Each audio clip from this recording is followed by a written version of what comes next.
уточню, есть ли там у нас звук такой. Поехали.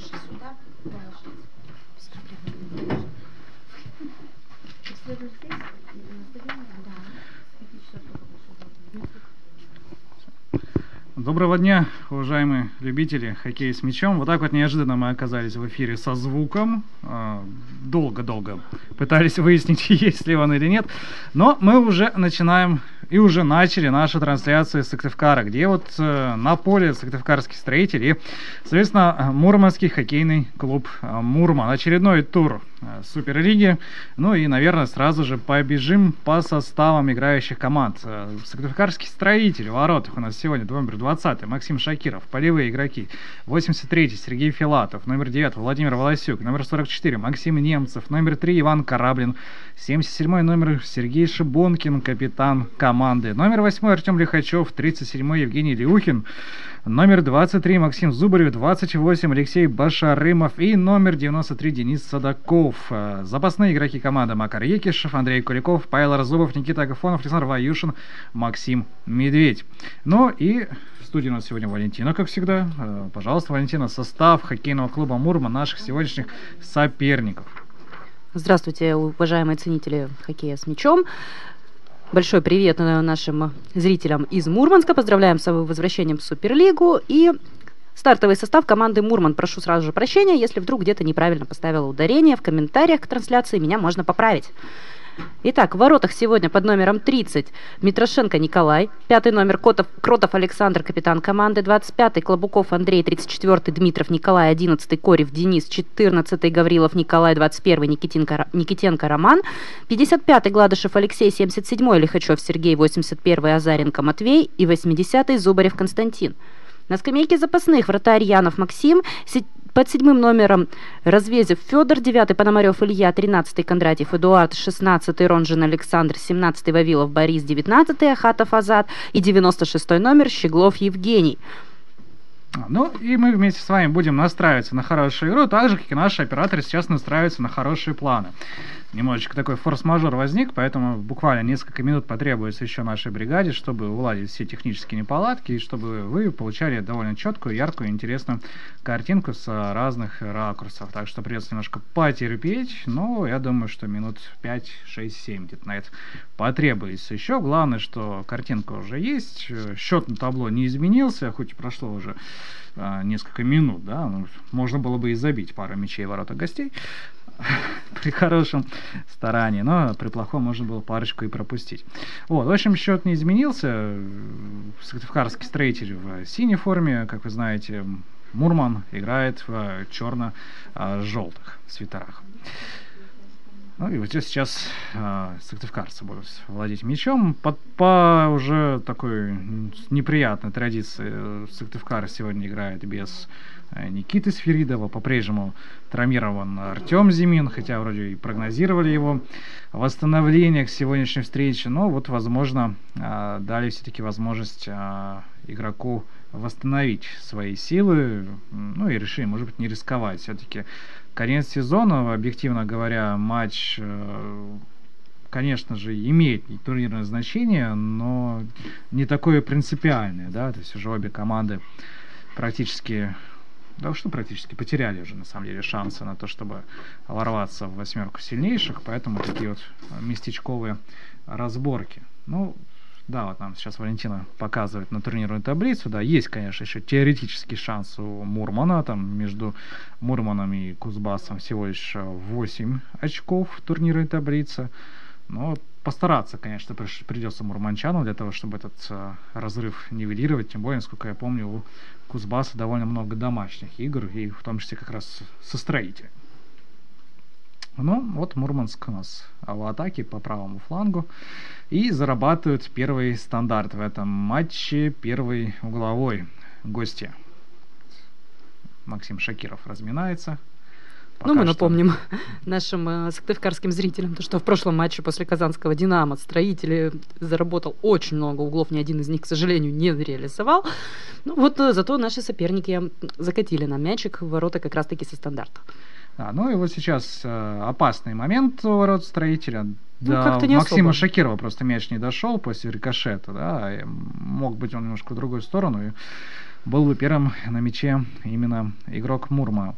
Эти команды уже встречались в этом сезоне, и, в общем-то, встречались даже дважды на Кубке. Ну, давайте вначале про Суперлигу договорим. 24 января в Мурманске Мурман отпраздновал победу с счетом 3-2. У Строителя дубль оформил Алексей Башарымов, и была возможность у сыктывкарцев еще и 12-метровый реализовать. Иван Кораблин его даже и забил, но вот попросил арбитр в том матче его перебить, и вот со вторым ударом вратарь Мурманска справился. В общем, 3-2 было поражение Строителя на выезде, а вот 18 сентября 2018 года в рамках Кубка России Строитель выиграл у Мурмана. Там тоже была веселая игра, 5-4, и победный мяч на 82-й минуте забил Денис Садаков. Там Строитель и лидировал 2-1, насколько помню, и проигрывал 2-3 или даже 3-4. Ну, в общем, сравнял, 3-4 был счет, сравнял Строитель цифры на табло, и на 82-й минуте Денис Садаков, как я уже говорил,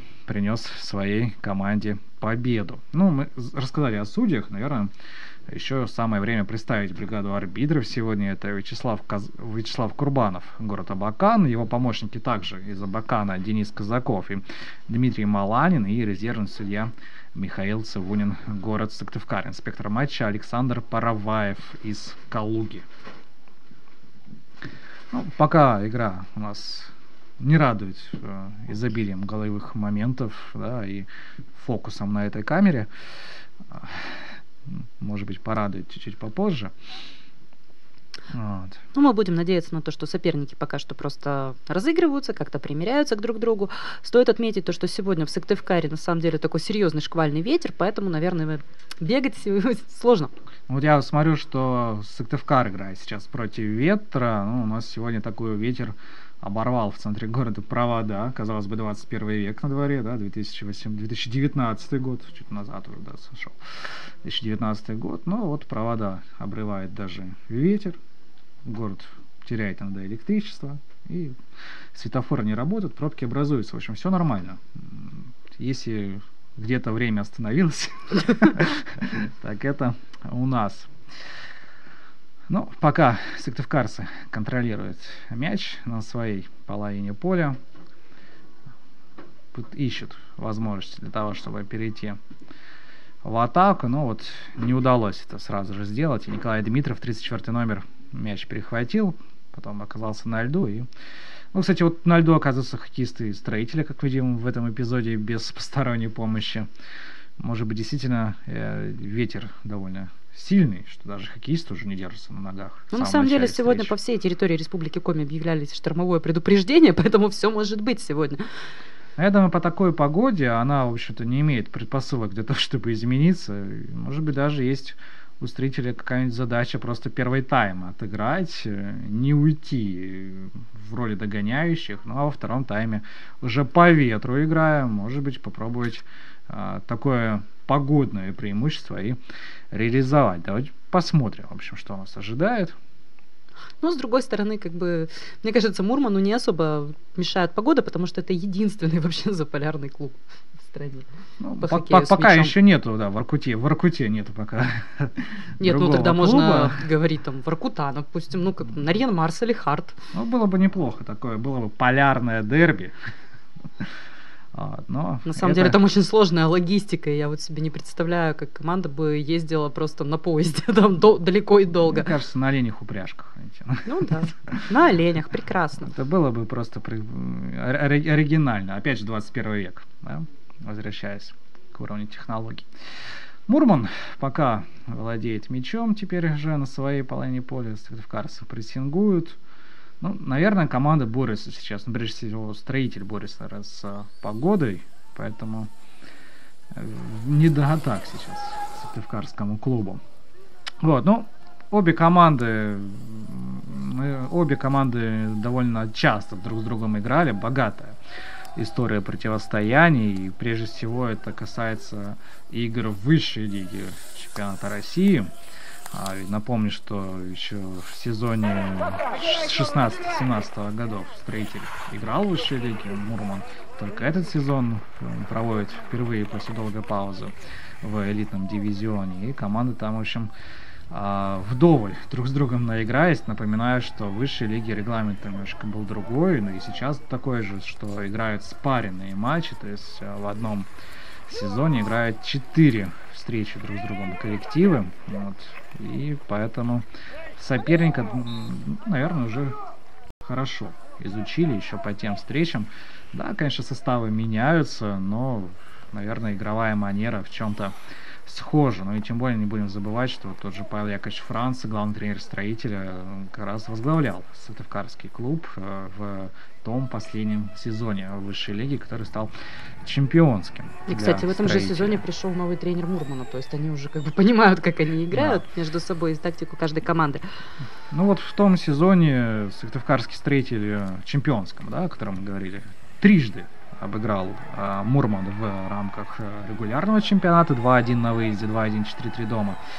На выезде проиграл 1-6, а в главном матче, когда проходила финальная часть высшей лиги в Сыктывкаре, обыграл гостей со счетом 3-0. Ну, это такая приятная была минутка, а вот из неприятного это, конечно, сезон 15-16 годов, когда Мурман на своем поле с сыктывкарцами не очень приятно обошелся. Там матчи завершились 7-0 и 11-0. Надеюсь, сегодня чудесно, таких 11-0. крупных цифр не будет. Вот. Ну, и, в принципе, я вот сейчас смотрю, и в Сыктывкаре там Мурман выиграл 7-0 и 5-3. То есть, в общем, такие вот разные были составы у Сыктывкарского клуба в разные сезоны же. То есть, где-то боролся за медали, где-то не мог. Да. Ну, я думаю, в любом случае мы придумаем отговорку поражению Строителя. Так, Валентина, нас с вами смотрят такие болельщики Сыктывкара, не только мурманские, поэтому... Нет, я к тому, что, может быть, что-то там с физикой было, ну, сейчас уже не вспомнить, на самом деле. Вы про прошлое? Да, нет, там прошлое был, конечно, состав. Не сегодня. Состав был другой, действительно, и намного слабее был, чем румынчан, которые на протяжении нескольких лет были главными фаворитами высшей лиги, довольно крепкий был, сбалансированный состав. Сыгранные. За счет этого, в общем, Мурман регулярно входил в число лидеров чемпионата. Вот. Ну и хотелось еще просто отметить, завершая разговор про высшую лигу, ну, чтобы потом к этому разговору просто не возвращаться, отметить еще в сезоны 14-15 годов, когда Строитель просто не выехал в Мурманск, потому что не хватило финансирования, и тогда были 2 технических поражения Сыктывкарского клуба. Ну а в сезоне 13-14 в финале чемпионата высшей лиги Мурман выиграл 4-3 и оформил себе чемпионство высшей лиги, а годом ранее команда Сыктывкара разошлись 3-3, и Сыктывкар тоже выиграл высшую лигу. Вот, на этом высшей лиге, да, полностью статистическая выкладка, да, такую небольшую по высшей лиги завершили. Сейчас у нас все-таки чемпионат идет другой. Сейчас у нас, слава богу, Суперлига. Надеемся, что обе команды и в следующем сезоне продолжат нас радовать игрой именно в Суперлиге. Поэтому ждем, конечно, красивый хоккей и в следующем году, и в этом. Но вот в этом, конечно, пока вот 15 минут почти прошли, но они, в общем, позволяют, ну, не то чтобы позволяют, в общем, если бы у нас сейчас была бы статистическая выкладка по всем другим чемпионатам высшей лиги, наверное, даже было бы интересно говорить о ней, чем о том, что происходит на льду. Но, с другой стороны, в любом как-то игра пошла быстрее. Тайм-аут, ну, вот даже тайм-аут, да, то есть, как бы, 15 минут наставники команд смотрели за попыткой сыграть в хоккей своих подопечных, и, видимо, кому-то не понравилось это больше всего. Давайте мы узнаем, кому больше всего. Не понравилось.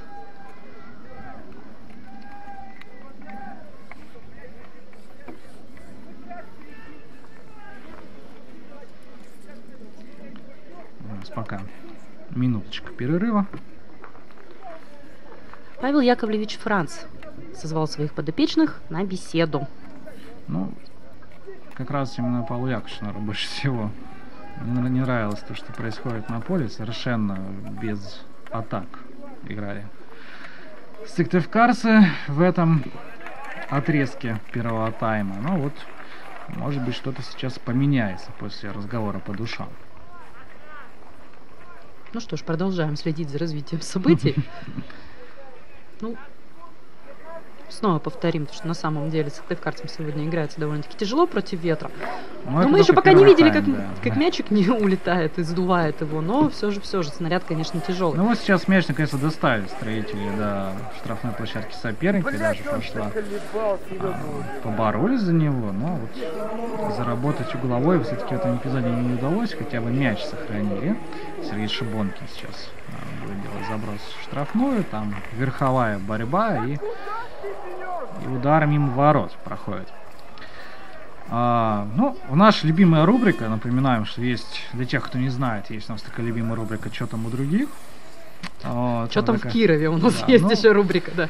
Да, то есть пока что завершается матч Волги и Кузбасса, там 2-8 впереди гости. Ну, в общем, наверное, неудивительно, ну и это опять же к вопросу о шансах Мурмана на плей-офф, да, то есть между командами, между Мурманом и Кузбассом 8 очков, но вот Кузбасс сейчас свои... Сейчас будет 11, но время нашего матча становится уже 11. А Родина играет дома, параллельно проходит матч с нашим, играет дома Родина с Сипсельмашем, там 1-2 после этих минут, там 17 минут идет. Старт принимает дома Уральский Трубник, там 1-1. Ну, в общем, тоже интрига, да, во всех матчах, кроме Волги и Кузбасса, сейчас интрига есть. Ну, наверное, Волга и Кузбасс там интрига, как говорится, мячей. Опасные удары по воротам Николая Митрошенко. Вроде контролировал голкипера ситуацию, ну и мяч прошел мимо ворот.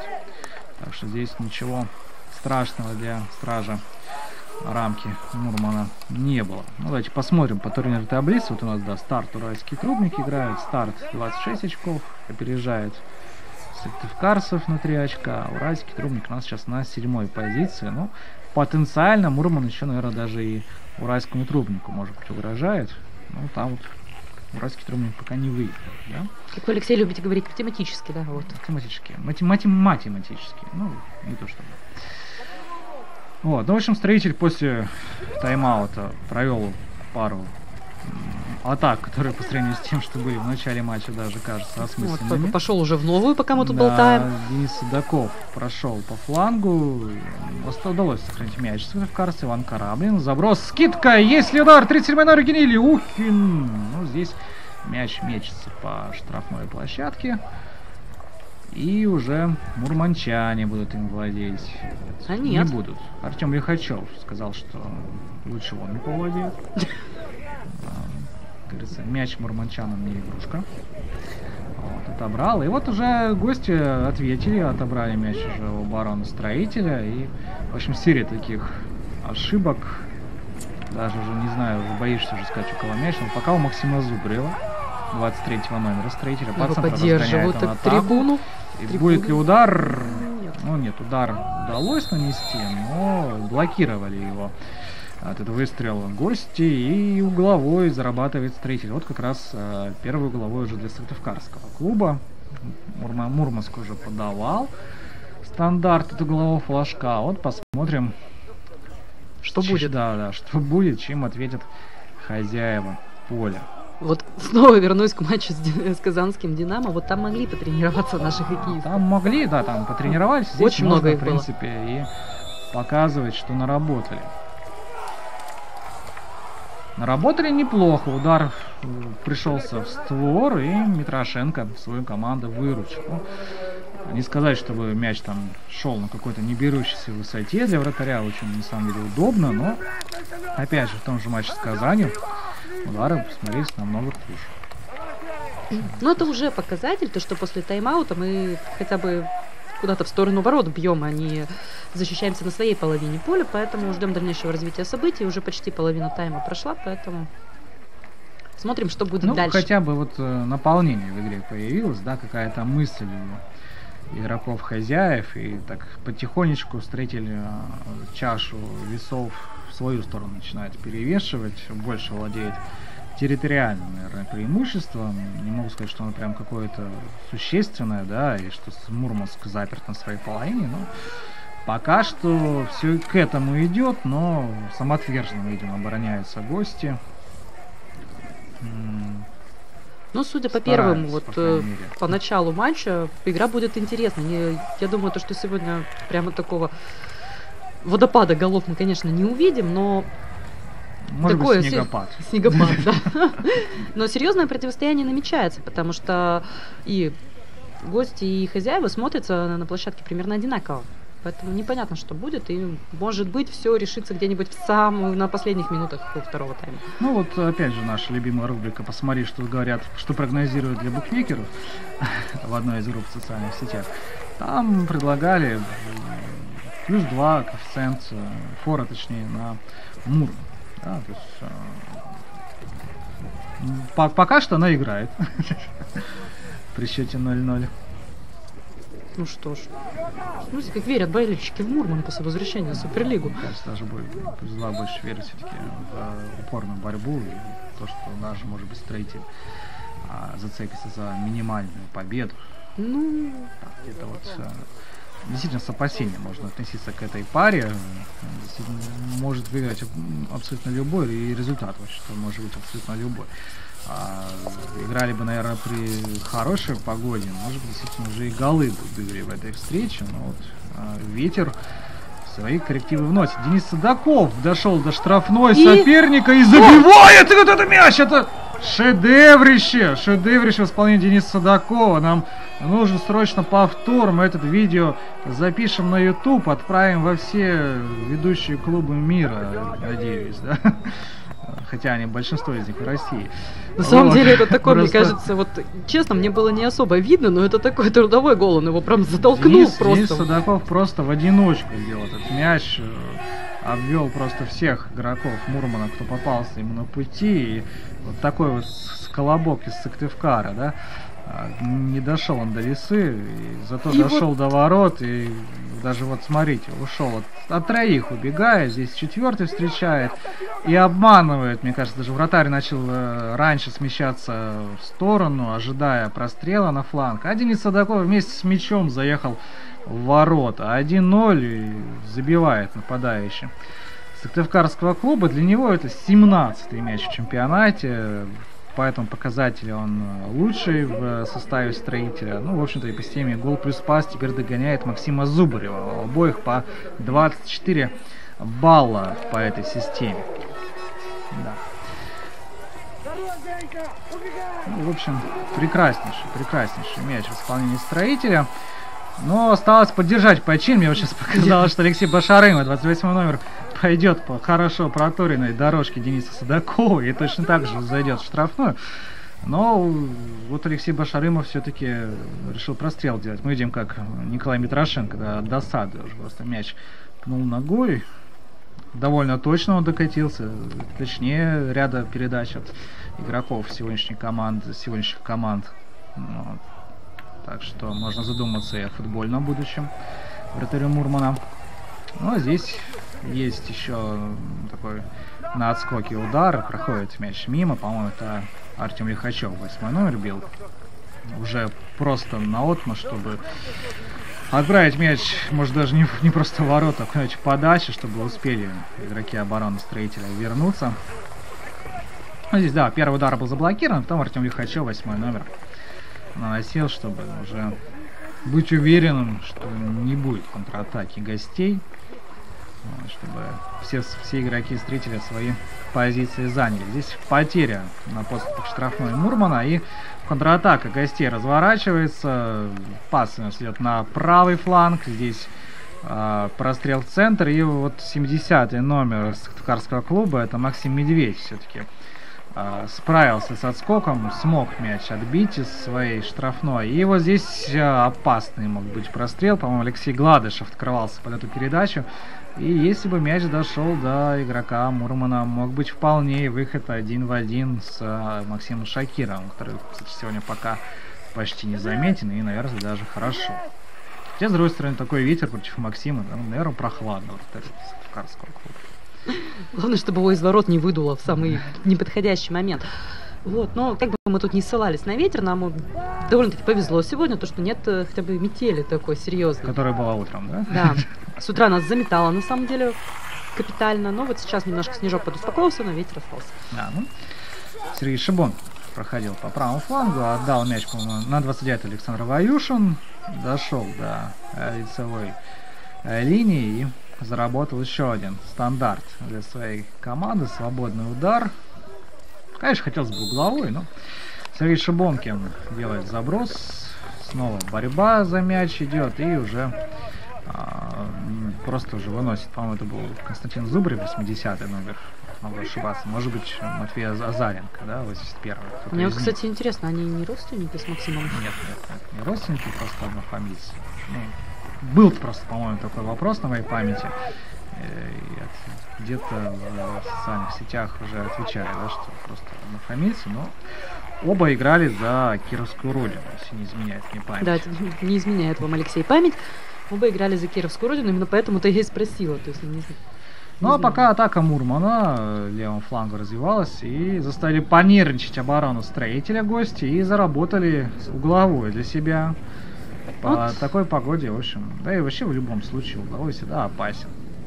Алексей Накарк. Не, почему Накарк? Ну, потому что вы недавно сказали, то, что Максим Шакиров не заметен в игре, ну вот. Ну вот возможность, да? Вот возможность, да, для нашего вратаря, ну, в смысле, для вратаря Строителя. И нет, не очень хорошая возможность. 1-1, сравнивает счет гости. Стандарт позволяет Мурману восстановить равенство в счете. Ну и очередной раз отмечаем, что вот ворота Строителя Стандарта — это действующее такое грозное оружие. Вот, и Казань забила 3 мяча из 5 со стандартов, если не 4, да, сейчас уже не 3. Ну, 3-то точно было, я просто вот не помню. Но тут нужно отметить, то, что 2 это были все-таки пенальти, то есть угол был один. Главное, это был стандарт. Окей. Мы же не говорим про гол, мы говорим про стандарт. Вот. И вот Мурман сравнивает счет именно со стандартного положения. Можно искать в этом плюсы, конечно, да, говорить о том, что зато с игры пропускаем меньше, но ведь пропускаем. И удар такой, да, пришелся. Не скажу, что прямо по центру, но, в общем, не удалось просто Максиму Шакирову справиться. Здесь Денис Судаков, мне кажется, снова куча мала возле ворот с Мурмана. И на высоте Николай Митрошенко.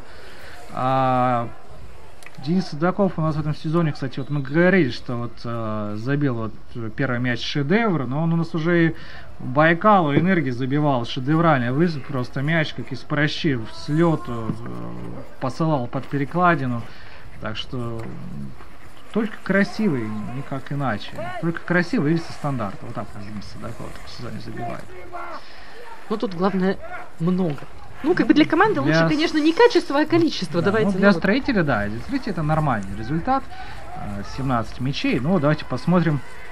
У Мурмана я вот смотрю, что лучший снайпер — это 11 мячей у Константина Зубрева. Романа Никитенко 10.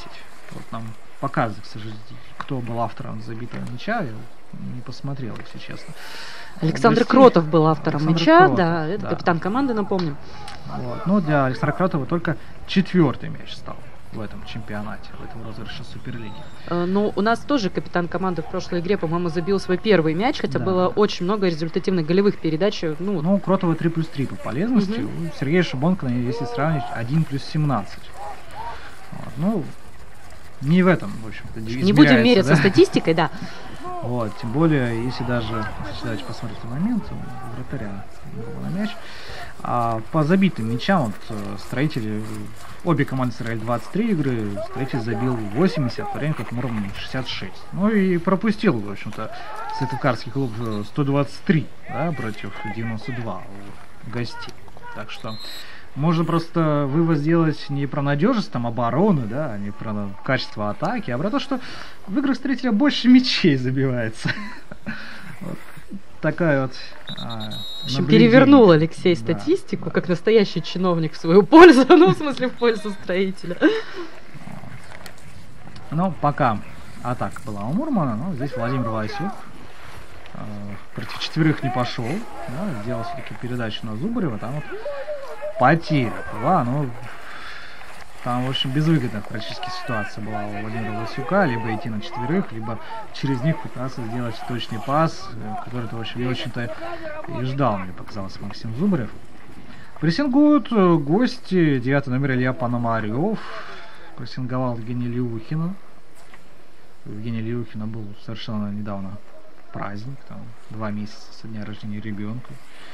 Мы будем каждый месяц отмечать, Каждый месяц. Но, к сожалению, у нас последняя домашняя игра в этой Суперлиге, в этом чемпионате будет в четверг. Я думаю, что не услышат наши слушатели, зрители о том, когда будет 3-й месяц, 4-й, 4 годика, 5 месяцев.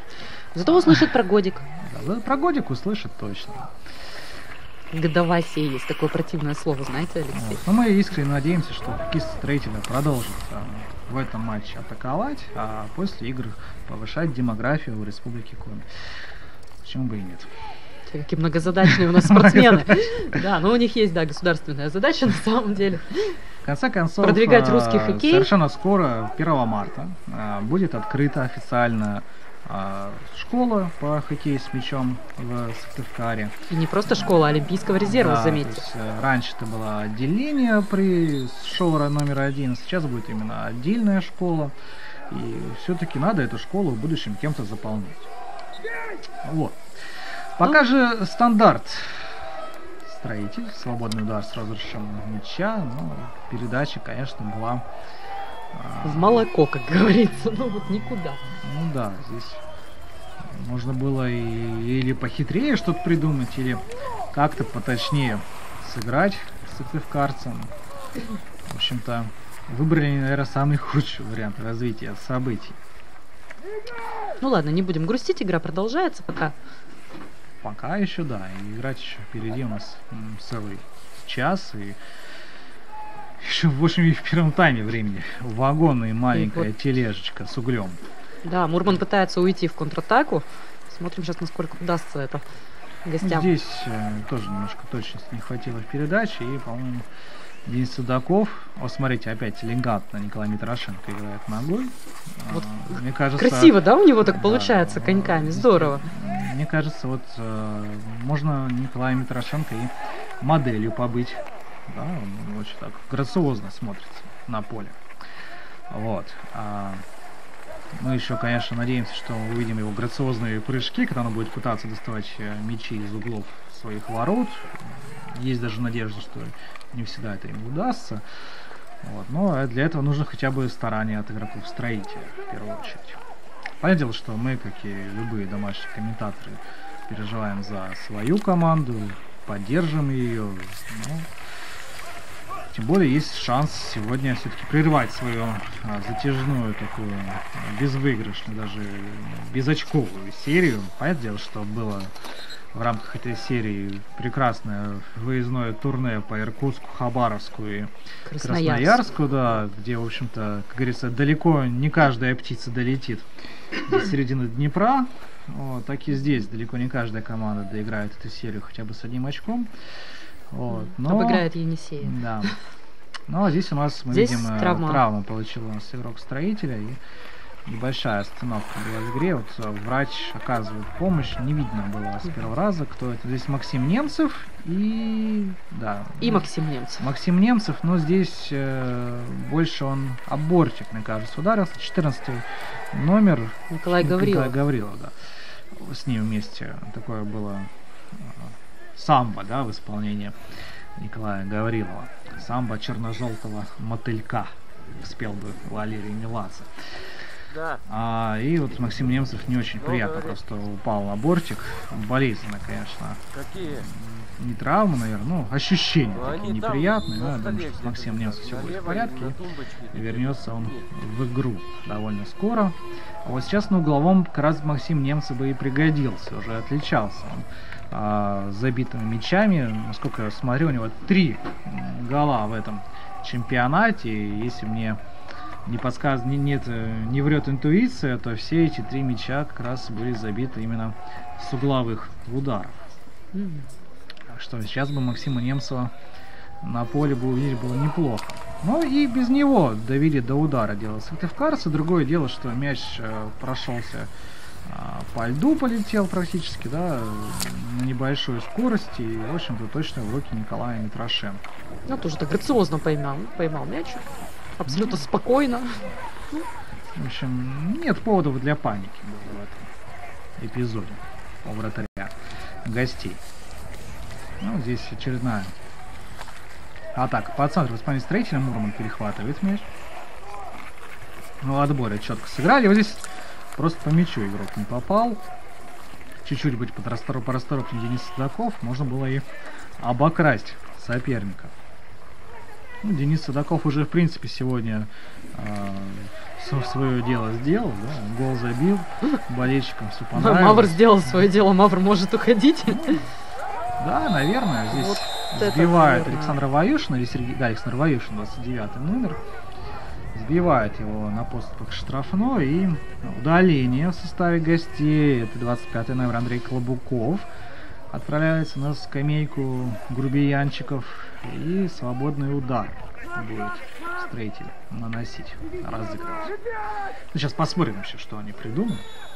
Мы уже видели, что Строитель может и мяч просто отдать сопернику. В общем. Ну, здесь, да, так сказать, в хоккее с шайбой, может быть, этот прием был бы и разрешен. Почему бы и нет. Что-то напоминает Александра Овечкина, который ярко как-то на Олимпийских играх, по-моему, да? Или на чемпионате мира встретил. По-моему, была это Олимпиада. Вот, там тоже был такой силовой прием. И вот здесь вот Александр Ваюшин, примерно похожим, подобным остановили. Но вот мы видели, что завершающую часть розыгрыша стандарта, когда Николай Митрошенко водил мяч от ворот, видимо, ничего хорошего не придумали Светофарса, а вот здесь Алексей Башарымов входил в штрафную. Вот мы видим уже третья попытка хоккеистов Строителя войти прямо вот к воротам, донести мяч. Если Денису Судакову это удалось с первого раза, вот Алексей Башарымов все ближе и ближе. И вот до этого на подступах к радиусу остановились. Сейчас он уже практически даже пара метров оставалось, да? Что же будет дальше? Может быть, и, Бог любит троицу. Если долго мучиться, что-нибудь получится, да, будет, если только так. Вот угловые у Строителя пока не всегда не получается. Да, здесь, Артем Лихачев удалось оставить мяч себе. Сергей Шибонкин пас назад. И здесь Владимир Васюк делает, по-моему, он делает заброс. Здесь сбивает Дениса Судакова и 12-метровый. Ура! Вы так всегда радуетесь, как бы, да? Ну так, скромно. Ура! Но 12-метровый, конечно, получить хорошо. Еще лучше его реализовать. Да, его еще лучше реализовать. 17 номер у нас это Борис Вавилов отправится на скамейку штрафников. Мы надеемся, что ненадолго. Ну, там... Иван Кораблин, наверное, ему обеспечит быстрый выход. Иван Кораблин, наверное, обеспечит выход все-таки не ему, а игроку, который ушел пораньше на скамейку штрафников. Давайте посмотрим за противостоянием Корабль-Митрошенко. Точно сильный удар под перекладину, а вот дальше там уже как ветер рассудит. То есть как бы под перекладину или над перекладиной. Такое... Под перекладину 2-1. Ну, так, на тоненького был удар. Мне даже стало страшно, когда Иван Кораблин начал делать свой замах. Но абсолютно не было шансов у вратаря. Как мы отмечали в наших трансляциях, если Иван Кораблин бьет, это либо гол, либо мимо. У вратаря шансов, наверное, ну вот опять же в Мурманске было все иначе, но это был второй удар, наверное. Но он отыгрался, Алексей, все, вот просто за Мурманск. Мне кажется, что Иван уже после удара уже ждал, что, может быть, арбитр скажет, давай повтори. Мне так нравится. Мне так нравится. Не, на самом деле здесь уже другие арбитры, и, собственно, да. Ну, дублировать удары Ивана не просит. Шансов действительно не было у голкипера. Конечно, все по уму, по практике, по теории сделал Митрошенко. Но надо быть либо Николаем Валуевым, либо дядей Степой милиционером, да, чтобы такие удары отражать. Ну, треба как в каком-то мультике засунули бегемота в ворота. Он так как бы занял все ворота, и было прекрасно. Ну, это, знаете, это как в детстве, да, на воротах стоит самый толстый. Ну, вот типа того что-то. Вот, но здесь так не пройдет. Здесь, да, здесь хоккей с мячом все-таки стоит самый лучший, да. У кого есть реакция, у кого есть сноровка, Зрение хорошее, в общем, тоже неплохая бы черта для вратарей. И тот, кто умеет руководить, как минимум. В общем, много атрибутов голкиперов. Ну, все они есть и у Николая Митрошенко, и у Максима Шакирова. Контратака Мурманска. Здесь угловую, да, но там не вижу, кто прервал эту передачу. Не дал сделать прострел. А Никита Агафонов, по-моему, это был. 7-й номер вот, отработал в обороне, помог своей команде в защите, нападающий молодой из Сыктывкарского клуба. Но мы отмечаем, да, что на концовке первого тайма уже вот выходит молодежь у Строителя. В прошлом матче и Агафонов, и Арзубов, и Куликов получили хорошую порцию времени. Вот уже Агафонов есть на льду. И опасно! Очень опасно. Опять стандарт угловой был разыгран гостями. Чуть-чуть ведь не хватило совсем. Ну, как говорится, чуть-чуть не считается, и слава богу. Для нас, опять же, да, не для зрителей из Мурманска и не для гостей из Мурманска. Опасный был удар сейчас. Мне показалось, что Максим Шакиров бы уже мог и не спасти, если бы мяч прилетел в угол ворот. Здесь, да, вот здесь как раз, по-моему, да, именно Шакиров все-таки спас команду. С этого ракурса, по крайней мере, так показалось. Может быть, с другого было бы все иначе. Здесь Максим Зубарев проходил штрафную и что-то как-то держали, конечно, игрока Строителя и на подступах штрафной, и перед штрафной, и, в общем, в итоге свободный удар все-таки арбитры зафиксировали практически на линии радиуса. Будет сейчас установлен мяч. Даже стенка, кажется, как-то слишком близко к мячу. Розыгрыш завершается ударом, и Митрошенко свою команду все-таки спасает, да? Нет, все-таки мимо ворот мяч прошел, хоть и очень рядом. Ой, такая вот напряженная концовка первого тайма. И самое время, наверное, сказать, что в перерыве матча будет у нас традиционный розыгрыш для болельщиков, которые смогут принять участие и получить призы от партнеров трансляции, от партнеров хоккейного клуба «Строитель». Это что у нас сегодня? У нас сегодня сертификат от сети магазинов крепежа и электрики «Креп».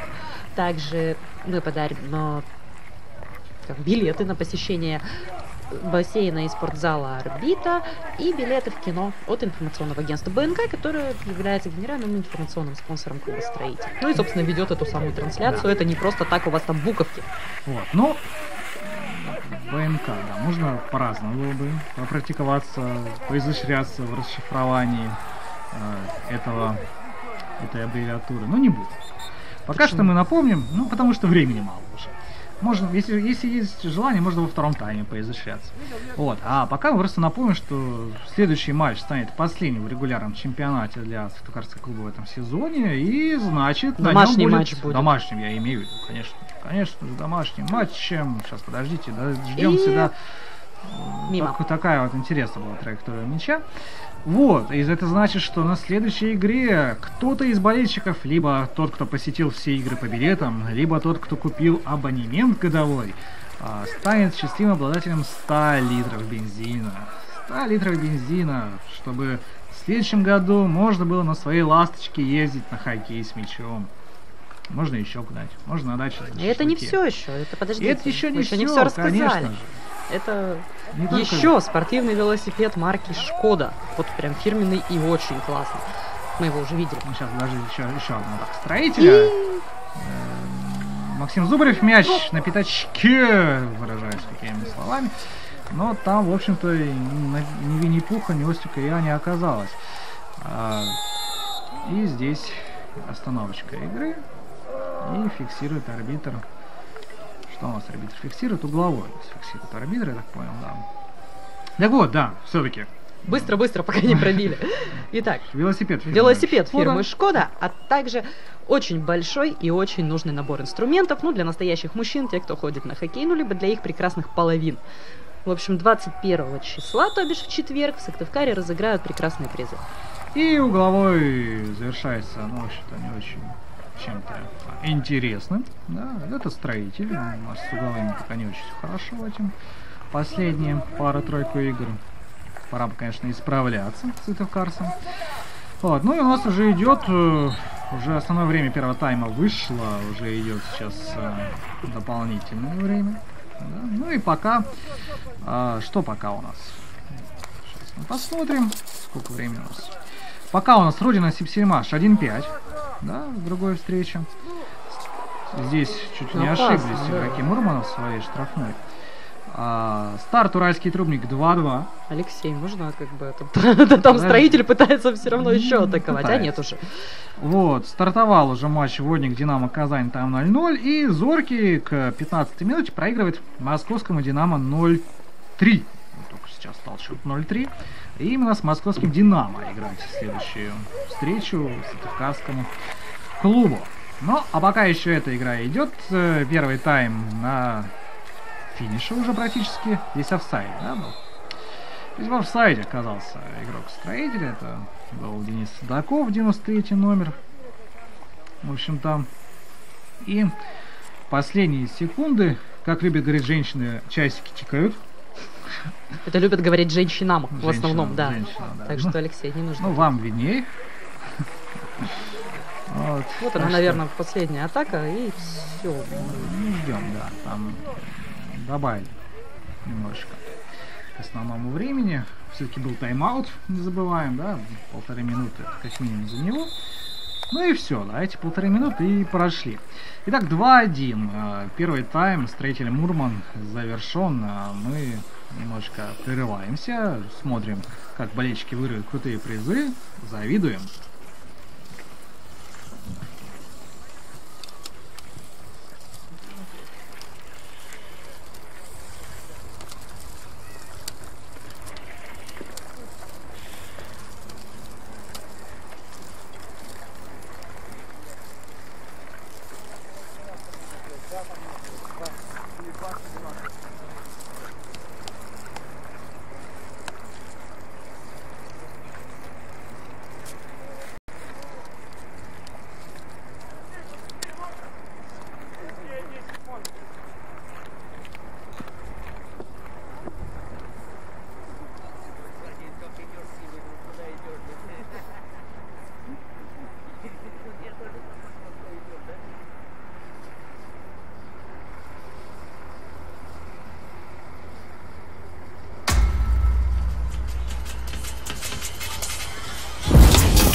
Приходите на матчи Суперлиги Чемпионата России по хоккею с мячом и болейте вместе с нами за хоккейный клуб «Строитель». МКреп. Надежная опора строителя.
Приходите на матчи Суперлиги Чемпионата России по хоккею с мячом и болейте вместе с нами за хоккейный клуб «Строитель».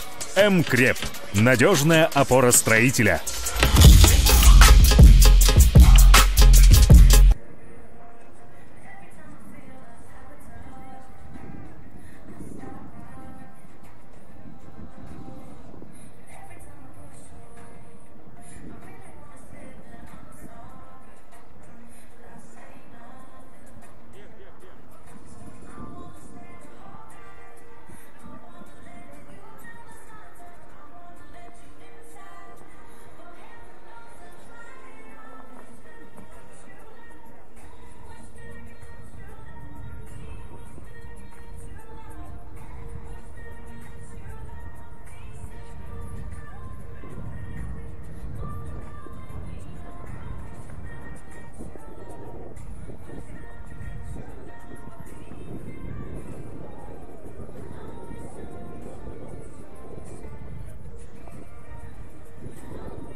Человек 100-то, наверное, есть. Что? Не, ну 100, наверное, есть. Может быть, чуть меньше. Да, не будешь и покурить еще, да. Потому что не можно полететь, потому что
Приходите на матчи Суперлиги Чемпионата России по хоккею с мячом и болейте вместе с нами за хоккейный клуб «Строитель».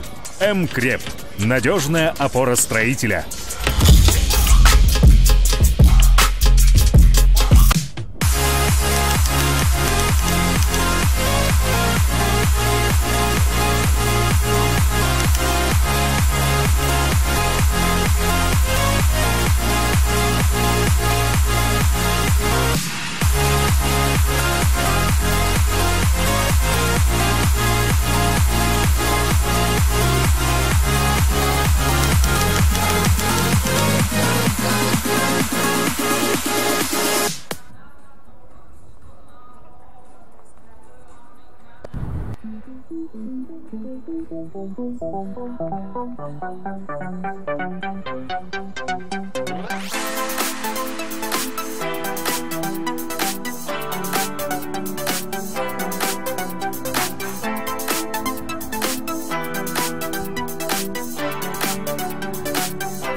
Итак, мы возвращаемся в Сыктывкар. Первый тайм позади матча «Строителей» Сыктывкар-Мурманск. Мурман, в общем, 2-1 впереди хозяева поля. И вот мы видим, как эти самые хозяева бодренько выходят из трибунного помещения. Наверное, даже задержалась немножечко пауза между таймами. Но вот мы видим, и гости тоже готовы продолжить встречу. Так что у нас считанные минуты остаются до начала второго тайма. И мы видим опять Николая Митрошенко в своем любимом грациозном виде. Да? В общем... Алексей, не страдайте. Повторите стартовые составы. Я страдаю, понимаешь? Для тех, кто только я как увидел, как он может так вот так ногой, и так рукой. Вообще, зависть. Николай Митрошенко просто может. Да, как бы. Я просто завидую. Я вот так не умею. Вот будем откровенны. Ну что ж, кстати, вот и как Максим Шакиров тоже не могу. Повторим составы, как я и говорю, стартовые, в которых начинали наши команды эту игру. Начнем с хозяев поля. Они на ваших экранах в синей форме Сыктывкарский строитель. Номер 20 Максим Шакиров, вратарь команды. Полевые игроки: Сергей Филатов, 83, Владимир Волосюк, 9, Максим Немцев, 44, Иван Кораблин, номер 3, Сергей Шибонкин, 77, Артем Лихачев, номер 8, Евгений Дюхин, 37, Максим Зубарев, 23, Алексей Баширов, 28, Денис Садаков, номер 93. Запасные игроки Сыктывкарского клуба: Макарий Екишев, номер 1, Андрей Куликов, 4, Павел Разубов, 5, Никита Агафонов, 7, Александр Валюшин, 29 и Максим Медведь, номер 70. Вот еще не успел Мурманск развести мяч в центрополе, а состав стартовый строителя мы и рассказали. Но смотрите, какое красивое было падение сразу же в центре поля. Я вспомнил одного из хоккеистов строителей. Наверное, он так задумал. Порадовать болельщиков рыбкой. Вот. Ну и стартовый состав гостей. Хоккейный клуб «Мурман», Валентина. Я, к сожалению, так быстро, как Алексей, не умею, поэтому буду делать так, как могу. Это не самое плохое, что есть в жизни. Итак, мы уже сегодня не раз звучавший наш респект. Вратарь Николай Митрошенко, номер 30. В поле на старте игры были номер 5 Кротов Александр, капитан команды, 25 Клобуков Андрей, 34 Дмитров Николай, 11 Корев Денис, 14 Гаврилов Николай, 21 Роман Никитенко, 55 Алексей Гладышев, 77 Сергей Лихачев, 81 Матвей Азаренко и 80 Зубарев Константин. На скамейке запасных вратарь Максим Янов, под номером 7 Федор Развезев, 9-й Пономарев Илья, 13-й Кондратьев Эдуард, 16-й Ронжин Александр, 17-й Вавилов Борис, 19-й Ахатов Азат и под номером 96 Евгений Щеглов. Главный тренер команды Сергей Чернецкий. Ну и главный тренер Сыктывкарского строителя Павел Яковлевич Франц. Главный судья сегодняшней встречи Вячеслав Курбанов из Абакана, помощники его земляки Денис Казаков, Дмитрий Маланин, резервный судья Михаил Цивулин, инспектор матча Александр Параваев. В общем, план рассказа про игру, то же самое, что мы делали в первом тайме, мы выполнили. Сейчас пойдем по кругу про высшую лигу с вами. Да нет, мы пойдем по кругу. Путем, да, для тех, кто к нам только что присоединился, если есть. Сейчас, стоп! Стол! Вот, стол! Стол! Стол! Да, 47-я минута, встречи забивает третий мяч. 3-1, довольно интересное начало игры. Осталось посмотреть, кто стал автором этого забитого мяча. Давайте посмотрим повтор. Алексей Башарымов, да, это был 28-й. Алексей Башарымов, автор гола. Вот с мяча, Максим Зубрев чуть-чуть слева. Хорошо. Что ж, Алексей Башарымов. Что у нас с Алексеем Башарымовым? Алексей Башарымов забивает 13-й мяч для себя в этом чемпионате. Выходит на чистое второе место среди снайперов Сыктывкарского клуба. Еще 12 мячей.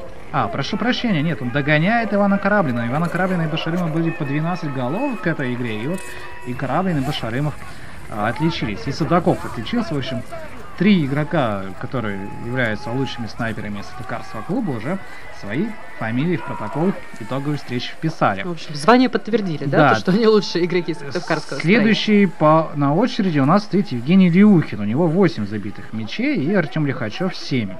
Ну, в общем, ждем. Женя и Артем.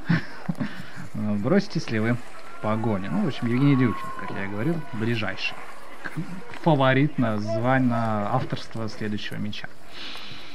И о погоде. Да, но погода сейчас, кстати, мы напоминали в первом тайме, что ветер был в сторону Строителя, да, а сейчас он в сторону Мурмана. Ну, то есть Строители играют по ветру, да, сегодня серьезный такой ветер в Сыктывкаре, ну и, в принципе, наверное, удалось реализовать такое погодное преимущество. Очень быстро. Ну и удаление в составе Мурманска в меньшинстве. Бой сейчас гости. И Денис Судаков сейчас разыграет мяч с партнерами. И продолжится эта увлекательная игра. 3-1 все-таки уже интересно. Здесь что-то не очень поделили Денис Судаков и номер какой-то 80-й. Это Константин Зубарев. Что-то они как-то, знаете, как... Повздорили, в общем, пришлось вмешаться арбитру, сейчас посмотрим. Войну за Фолклендские острова называли войной двух лысых из-за расчески, а здесь 2 волосатых из-за мячика поспорили. В общем, ну и мяч в итоге-то Мурманску достанется после этого небольшого инцидента. Хотя мог инцидент перерасти в нечто более масштабное, завершиться парой удалений. Алексей, я смотрю, вы драки хотите? Нет, я хочу спокойно, чтобы Строитель довел дело до победы. Сегодня, как и многие болельщики Сыктывкарского клуба и зрители у экранов, которые не отважились прийти на трибуны. Ветер, да. Все, конечно, дело в нем. Знаете. По-другому-то никак. Что ж, хотя, думаю, если было бы плюс 10, вообще бы не было хоккея. Почему? Расставил бы. Ну, где-то мы в плюс 5, где-то мы играли так в воде. Вот я не помню, в каком году, по-моему, как раз-таки это был сезон 17-18 года. И вот где-то около сантиметра или 2 просто было воды на льду. Было очень такие эпичные фотографии. Я потом просматривала в соцсетях с этого матча от фотографов клуба. Да. Ну, а пока Строитель атакует, Владимир Власюк издали наносит удар. Ну, в общем, Владимир Власюк видит мяч, видит ворота. Он умеет соотнести, да, что к чему. Пробил, немножко не попал. Точности не хватило, но Владимир Власюк пока что один из... даже не один из, а вот... единственный игрок из основы, который по-прежнему в этом чемпионате не познал радости забитых мячей. Вот это серьезное упущение в карьере вот Владимира Власюка. Голевая девственность в этом сезоне. Но зато есть 2 результативные передачи. Нужно исправляться, я думаю. Ну, я думаю, все впереди. Может, есть еще этот матч, есть еще матч домашний с Динамо, да и На выезде Строитель тоже в этом сезоне забивает неплохо. Вот там уже Сканефтяник, Сыктывкарцы все-таки 5 мячей забили. Это тоже хороший показатель, как мы с вами отмечали. Поэтому есть еще возможность у Владимира. Я думаю, даже если ничего не изменится, может быть, ему и 12-метровый дадут пробить, чтобы в какой-нибудь из игр, да, не в этой, чтобы уж как-то не с нулем завершать сезон. Но нападающий, который стал защитником. 12-метровый! Отлично! А почему не говорите, что накаркали, Алексей? Почему? Мы с вами так что про 12-метровый говорили. Вот Строитель получает право на этот опаснейший стандарт. И сейчас посмотрим. Иван Кораблин, наверное, опять снова подойдет к мячу. Ну, мне кажется, здесь без вариантов. Ну, Вот он, да. Иван Кораблин, в общем, прогнозы. Значит, ну, у нас прогнозы не как у синоптиков, они оправдываются почаще. Да? Алексей, ну тут два варианта, либо попал, либо не попал. Да, давайте посмотрим. Вторая дуэль. Не попал. В этот раз не попал. Но пока что, как и варианты попал, не попал, это 50% вероятности. Вот и Иван Кораблин 50% 12-метровых забил в этом матче. Для более интересной математической погрешности третий еще нужен 12-метровый. Вот, кстати, вы, Алексей, заговорили о чемпионе страны, о Сканефтянике. Кстати, в составе Мурмана есть игрок, который перешел из Сканефтяника. Это Денис Корев. Ну, в составе, я бы сказал, в составе Сканефтяника есть игрок, который в свое время переходил из Мурмана. Это вратарь Виктор Каменев, игрок, который в составе команды Мурманск в 2013 году был здесь в финале высшей лиги. Мы все-таки вспомним о ней. Куда без нее? Да, Мурманск сколько лет отыграли? Вторым, вот, а Виктор Каменев был близок к переходу в Сыктывкарский Строитель. Ну, это было бы, если бы сыктывкарцы в том сезоне вышли в Суперлигу. Но не получилось, не срослось. И, в общем-то, Виктор Каменев в итоге спустя некоторое время оказался в составе именно Хабаровского клуба. А вот так кто знает. Играл бы там Строитель в Суперлиге, сейчас бы Каменев уже 5-й юбилейный сезон до Строителя проводил. Можно уже открывать нашу тоже постоянную рубрику «Плач по опенлендеру», да, вот куда-то туда. Вот вас Алексей несет в депрессию. Плач по несбывшимся игрокам, да. Да. Да, на самом деле неудачно получился для Строителя этот сезон. Очень много травмированных, довольно-таки короткая скамейка. Но пока команда держится, справляется и, в принципе, показывает гораздо лучшие результаты, чем в прошлом сезоне, который был дебютный после главная перерыва. игра. Да. На самом деле, во многих матчах, где Строитель не досчитался очков, это, конечно, главное, потому что команда боролась, играла, и действительно очки-то терялись в концовке, когда сказывались уже. То, что нет никого на замену, да? Да, скамейка запасных, но здесь атака Строителя не прошла. Ну и опять же, да, 23 очка в этом сезоне набрал Сыктывкарский клуб. В общем-то, почти в 2 раза больше, чем было в прошлом сезоне. Это уже тоже поступательное движение вверх. Например, если будет идти такая тенденция, то в следующем году, например, будет где-то 50. Да? Если сейчас будет, например, 26 после сегодняшней игры, там 52 в следующем сезоне. Так, того гляди, пара-тройка сезонов. Должное Мурману. Но пока мы отдадим должное Денису Гол! Вот. Гол отдали, должное попозже отдадим. Да, Денис Судаков забивает. Прелесть какая, 4-1. Дубль Дениса Судакова. Или не Дениса Судакова. Сейчас посмотрим на повтор. Поздравляю, Дениса поздравляю. Я просто засомневался. Там еще и Максима Зубарева просто приятно похлопали. Поэтому Максим Зубарев просто такую передачу отдал Денису, видели, да? Вот. Вывел его 1 на 1 с Николаем Митрошенко. И посмотрите еще раз за этим прекрасным пасом, да, и вот Денис уверенно реализует, уложил вратаря и, в общем, в свободный открытый угол пробивает. В Кирове 60-я минута, там все-таки чуть-чуть пораньше вышли с перерыва на матч, и в Кирове сейчас 1-6, Сибсельмаш выигрывает. В матче Старта и Уральского Трубника счет 3-2, тоже 60-я минута. Ну и Водник Динамо Казань, там 4-0. Ну, там уже, в принципе, после первого тайма все понятно, скорее всего. И, наконец, Зоркий, Динамо Москва. Там тоже первый тайм позади. Там 0-6 выигрывает Динамо Москва. И, В принципе, наверное, что закономерно. Вот, ну, вот, да, тут удивляться нечему, на самом деле. наверное, тоже там особой интриги нету. В общем, Строитель Мурман, да, и Старт Уральский Трубник. Вот те встречи, где вот сейчас хотя бы держится интрига. У нас сейчас она, конечно, не такая очевидная, как в параллельной встрече, но это хоккей с мячом, это Строитель, мы их с 5-2 упустили победу. Ну, мы уже говорили о Да. короткой скамейке, поэтому мы бывает такое у Строителя, что, Так что в пропускаем в конце. концовке еще никто ничего не гарантировал, на самом деле, и 4-1 это, в общем, не тот счет, который нужно прям оборонять всеми силами, тем более, когда играть еще, 33 минуты.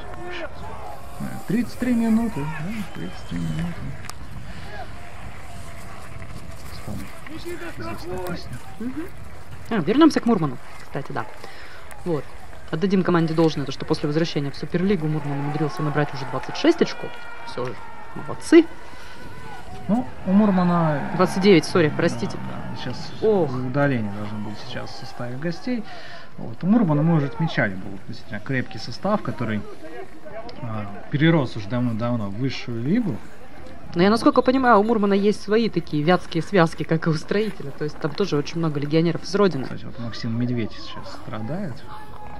Вот Максим Зубарев к нему подошел. Все в порядке, Медведь. Все в порядке. Ушиб руки, скорее всего, какой-то серьезный.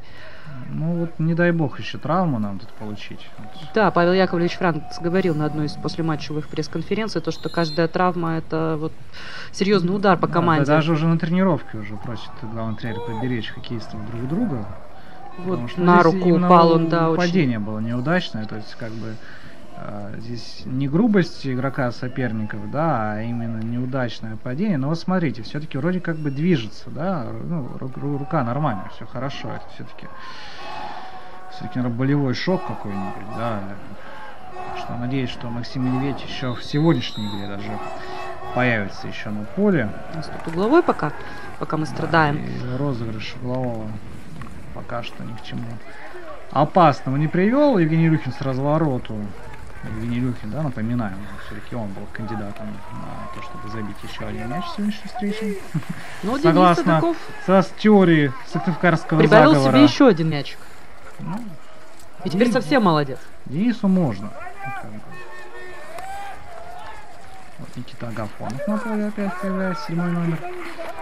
Выходил молодой нападающий в концовке первого тайма. Сейчас вот в середине, но ближе к середине, получается, второго.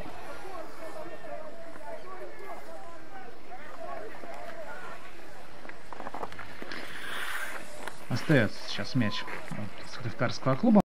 Максим Зубарев с ним. К сожалению, вот даже счет 4-1. Кстати, сейчас перехват опасного Строителя. Ну, отрабатывают игроки обороны. Ну и, в общем-то, мне кажется, немножко техники не хватило нападающим гостей, чтобы пройти сразу двух хоккеистов соперника. И вот здесь Люхин идет вперед. Борьба за мяч. И снова мяч. У Да. нас у Мурмана, да. Остается он у Мурмана.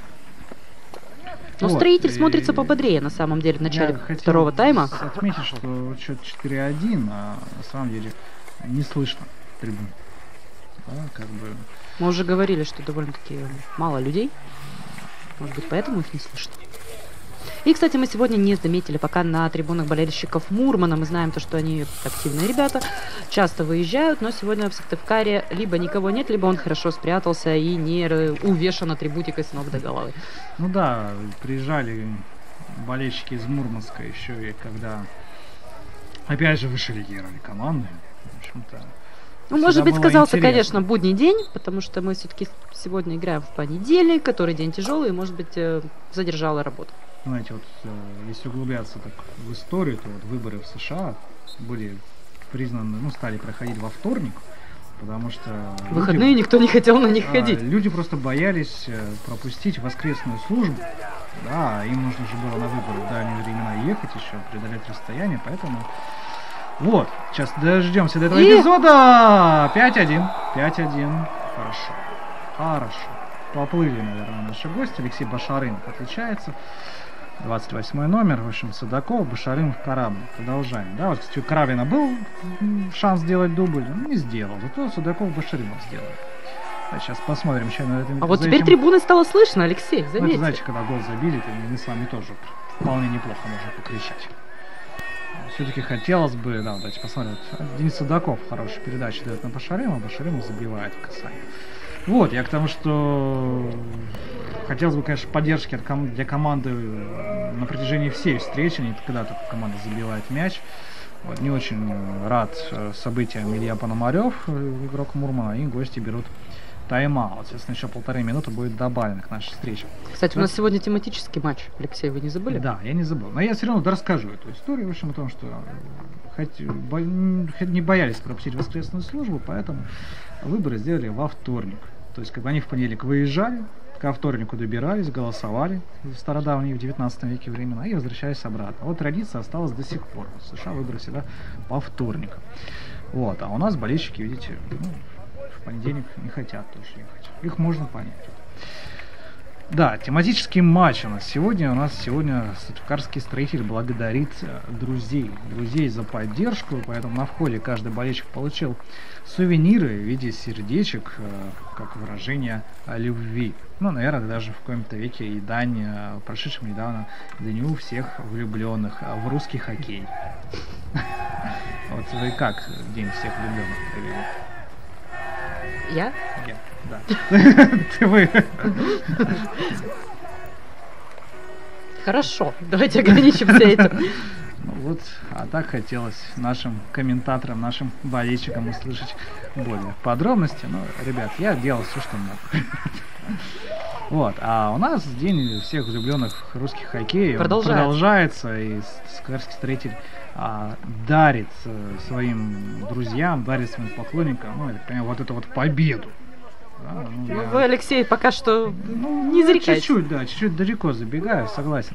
Вот, ну, сегодня еще отметим день рождения у жены Павла Яковлевича Франца, только который младший, да, у администратора команды, у Дианы, которая также играет в хоккей, шайбой и с мячом, тренирует детей в Сыктывкаре. У нас вообще женщины любят хоккей, да, и с шайбой, и с мячом. Вот, может быть, даже и ей такой подарочек будет сегодня, если победитель этой встречи не изменится по истечении 90 минут.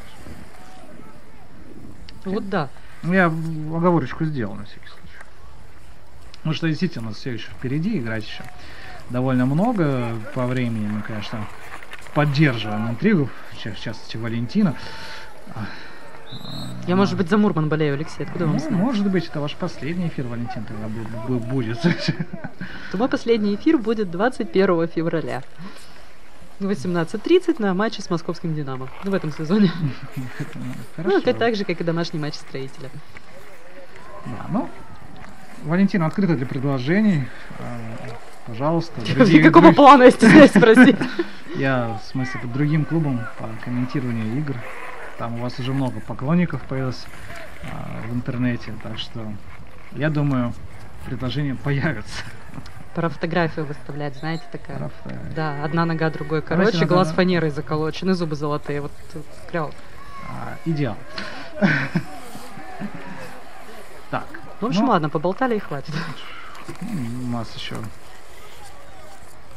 еще есть время поболтать.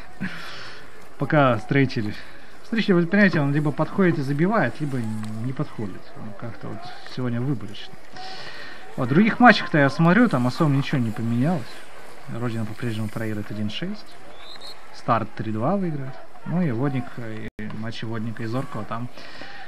В этих двух встречах там пока перерыв. Ну вот, наверное, пятый мяч в исполнении Алексея Башарымова, это частичку зрителей у нас сейчас и вот, да, которые посмотрели, что Мурман во втором тайме не очень хорош, мягко скажем. Опять же, может быть, это ветер. Да, у нас все принято списывать на погоду. Не исключено, что это он. Но, с другой стороны, у нас когда-нибудь появится крыша, и на погоду мы больше ничего списать не сможем. Знаете, если у нас появится крыша, нам вообще без разницы, в какую погоду играть. Кстати, крыша появится и у Мурмана. Правда, пока не обозначены сроки, но губернатор Мурманской области Марина Ковтун пообещала построить Ледовый дворец. А у них выборы скоро? Ну, я к тому, что такие обещания просто так не делаются. Так же, как у нас. Прошу прощения. Еще не скоро. Ну, но проект до боли знакомый, да, Ледовый дворец на 5000 дай-то мест. Бог. Дай-то Бог, чтобы было и у нас дворец, и у Мурмана дворец.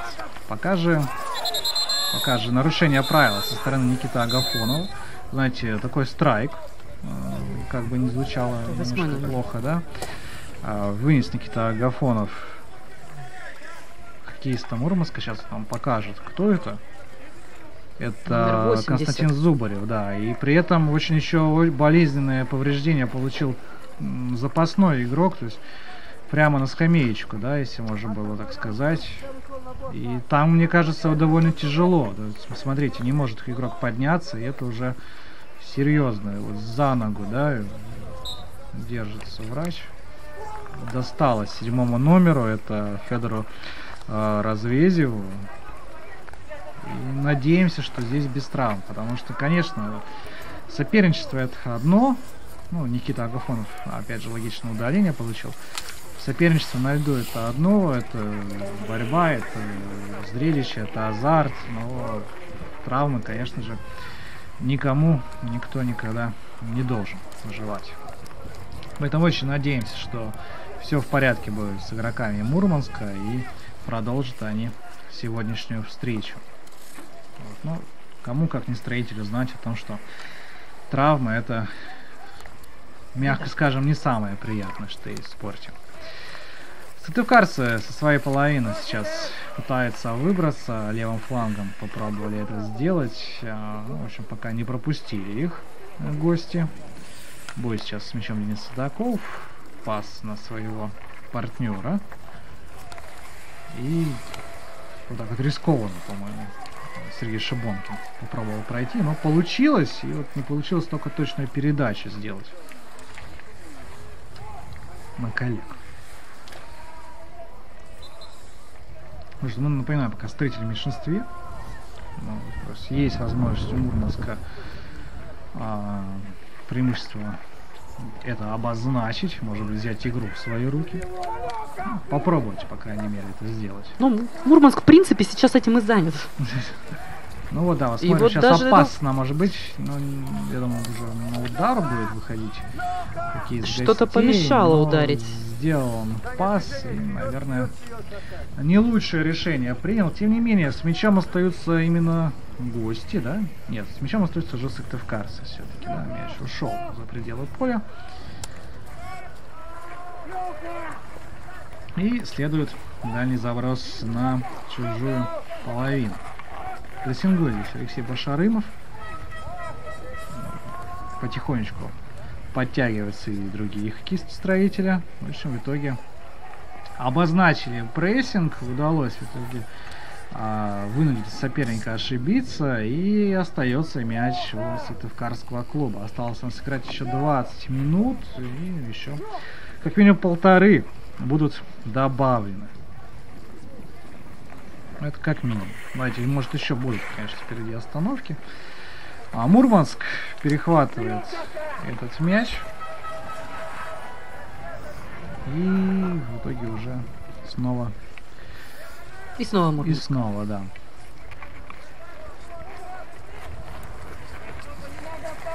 В общем, такая вот пока волнообразная игра получается. После 5 минут. После 5 голов. Прошу прощения. После 5 минут.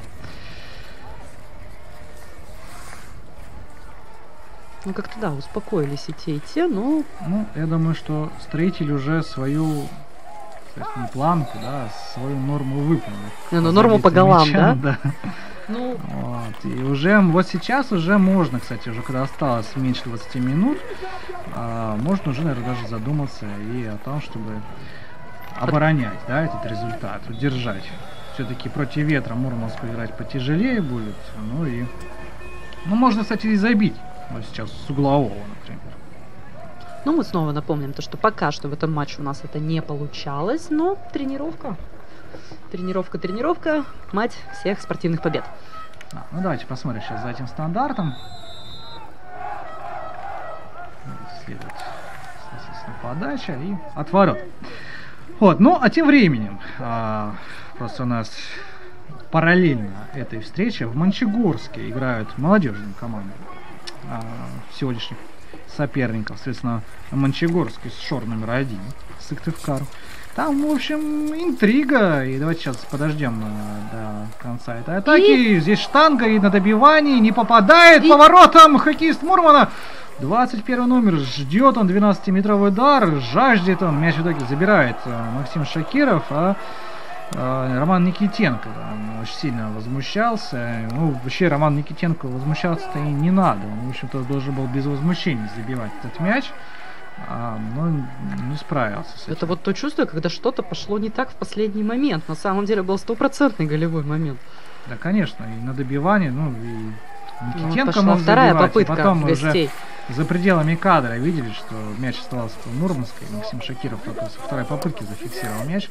А вот с первым эпизодом даже хотелось посмотреть, еще когда до Никитенко мяч доходил, там Шакиров или все-таки в штангу мяч попал. Там действительно очень опасно, и Мурманск должен был, конечно, забивать второй мяч для себя в этой встрече, но вот, не смог. Так вот, самая интрига-то сейчас не здесь пока что, да, а именно в матче Мончегорской шор номер 1, то есть третья 2 Сыктывкарского. Там на 11-й минуте, на 12-й Мончегорск вышел вперед, на 26-й счет стал 2-0, на 36-й Богдан Мышенков из Сыктывкара 2-1, на 39-й, сейчас мяч у Максима Шакирова, на 39-й сыктывкарцы сравняли счет. На 41-й снова Мончегорск вышел вперед. Снова на 49-й сыктывкарцы сравняли счет. 3-3. И вот буквально 2 минуты назад снова Мончегорск Иван Шарков отличился и зажег 4-3 на 75-й минуте. То есть, как? Вот там-то как раз просто борьба самая, что ни на есть, да, и обмениваются команды забитыми мячами и играть там чуть-чуть меньше, чем здесь, я так понимаю. Просто мы опять же здесь начали чуть-чуть позже второй тайм. Там чуть пораньше, соответственно. Так что будем еще посмотрим параллельно, как играют команды в Мончегорске. Попереживаем за сыктывкарцев, хотя для команды шор номер 1 там уже никаких турнирных задач, насколько я помню, и нет. По-моему, с своей позиции сыктывкарцы не сдвинутся ни в оптимальном раскладе, и ни в самом пессимистичном. Вот только вот не помню, сейчас таблички передо мной нету. Там, на предпоследнем месте, в общем, сыктывкарцы. И вот не рискну предположить, на каком мурманчане. Вот, если бы рисковал, предположил бы, на самом деле, что на последнем. Вы, Алексей, после этого в Мурманске-то не появляетесь особо. Ну да ладно. Так, знаете, я и до этого как-то в Мурманске не появлялся. В общем-то, не планировал-то особо. Так, новая атака строителя у нас здесь. Ну, какая-то такая непонятная. Ну, здесь просто передача была не очень точная. Знаете, Мурманск можно любить из-за хоккей с мячом, из-за команды КВН, которые играли. Это одна из моих любимых. За Левиафан. Из Левиафана. Ну, у кого как. Вот мы сейчас и раскрыли с болельщиком ваши киновкусы. Вот так вот потихонечку. А если мы скажем, что вы еще на Ольгу Бузову ходили, это вообще будет весело. Но мы не скажем. Не попала я на звезду отечественной эстрады, да. Да, не повезло. С большой буквы «З». Не повезло ведь. Потому что... Да, ну смотрите, кстати, вот Максим Медведь, да, вот мы и говорили, что болезненное повреждение он получил, но вот в игре, в строю, так что думаю, что все в порядке. Не хотелось бы еще терять еще одного игрока, как минимум, на эту встречу, да, у нас.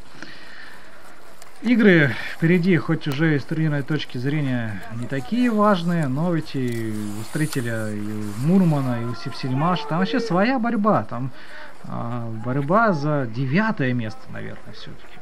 Мурман, конечно, в этой борьбе фаворит, ну, хотя и Сипсельмаш там тоже неплохо, и старт, и строитель. Ну, тут у старта на игру больше, поэтому как-то вот непонятно.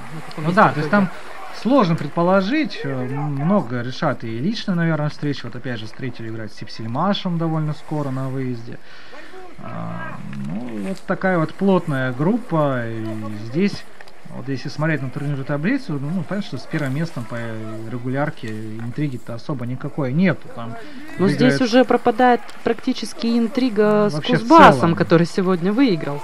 Ну, почти, да, вот если Кузбасс выиграл... 11 очков разница между Мурманом и Кузбассом, 8-м, Строитель вот сейчас 9-м место. Мурманчан, да, 11 очков мы становимся между Мурманском и Кузбассом. Ну, если обыгрывает, в принципе, там что 15 минут еще. Все возможно, понятно. Вот, так что есть... Ну да, мы знаем, что Строитель 12 место. Вот, просто у Строителя сейчас 26 теоретических очков, да, и примется он в борьбу за эту девятую позицию. Так что будет интересно. Ой, просто я пробегаюсь по турнирной таблице, да, видно, что СКА-Нефтяник может проиграть только СКА-Нефтянику по ходу в этом чемпионате. Енисей с московским «Динамо» борются за второе место, и дальше вот Казань, Иркутск, Водник и даже относительно Трубник пытаются, наверное, в конце чемпионата мы получим игру, мы не хотим попасть на Енисей, вот, потому что играет, насколько мы помним, второе место с 7-м, первое с 8-м, вот, и вряд ли кто-то из этой четверочки с 5 по 8 горит желанием попасть на Красноярск. Ну, Кузбасс или Трубник, наверное, тоже не очень хотят к СКА-Нефтянику ехать.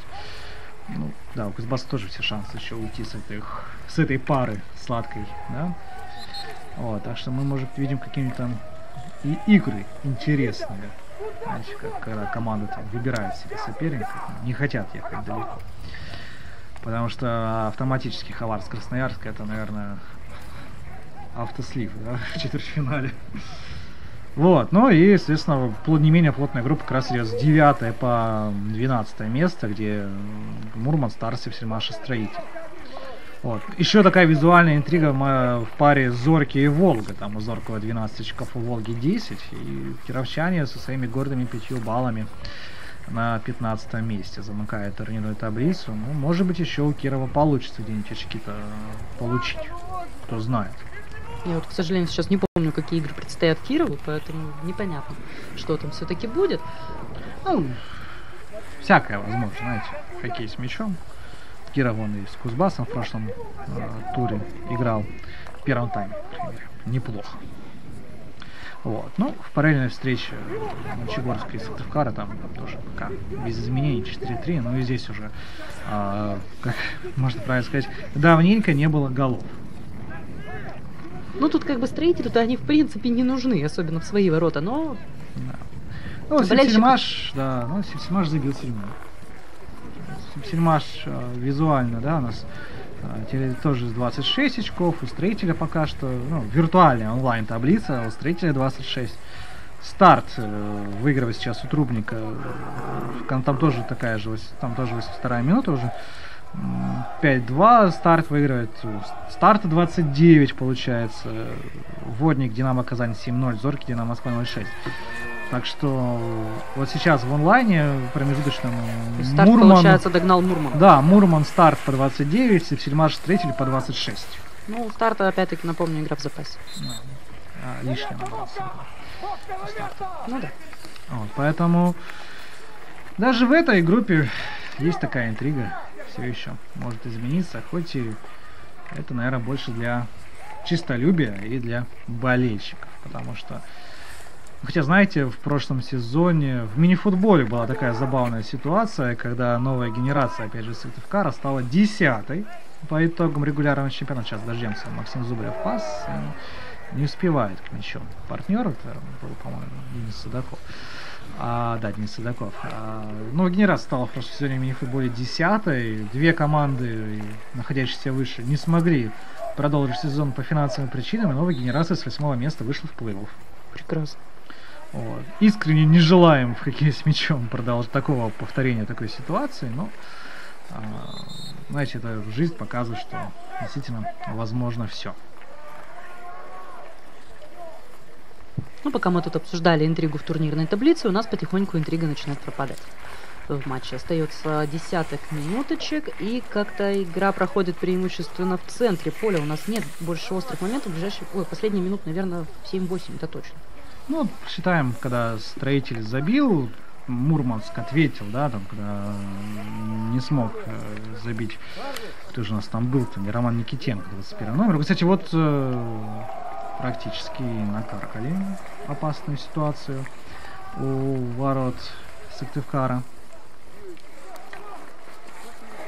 Так что здесь могло все изменить. Все изменится, когда Мурман выиграет 6-5, вот только тогда. Да, оказывается, вот на льду Владимир Власюк, номер 9 Сыктывкарского клуба. И заметно то, что Строитель все-таки уже сбавляет скорости. Ну, можно сказать, что почти доигрывают сыктывкарцы. Тянут время, говоря по-русски. Доигрывают. Будет так правильно сказать. Наверное. И вот здесь Никита Агафонов немного не успевает к мячу, но, наверное, и передача была не совсем точной.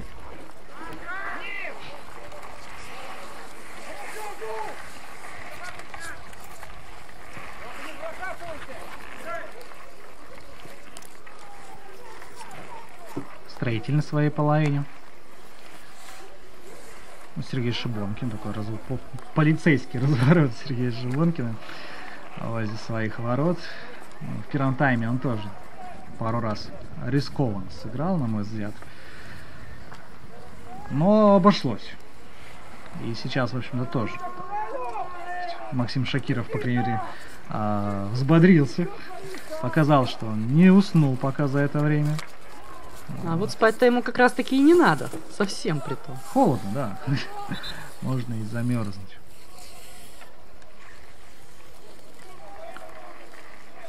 Остается мяч на половине поля Сыктывкарского клуба. Вот именно поэтому не стоит расслабляться. Ну, все равно он остался у сыктывкарцев.